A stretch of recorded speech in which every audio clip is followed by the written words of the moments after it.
How to see hidden videos in YouTube playlist. Let's get started. For that, first of all, open up YouTube application. Log into your account. Once logged in, tap on your profile icon. Then scroll below, tap on playlist. Inside here, select the playlist you want to visit. Tap onto it. And here you will be able to find a message that says unavailable videos are hidden. To fix it, simply tap on this three dot. Now tap on show unavailable videos. And just like that, you will be able to see all the hidden videos. Some may show as deleted or private. If you want to clean up your playlist, you can simply tap on this three dot beside those videos, then tap on remove.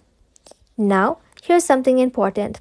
If you don't see the option that says show unavailable video, it means YouTube has removed it from your version or the playlist type does not support it.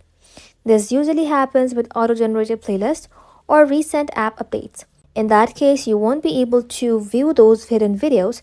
You can only remove them if they appear. That's it. Thank you all for watching. If this video was helpful, consider subscribing to our channel and liking this video.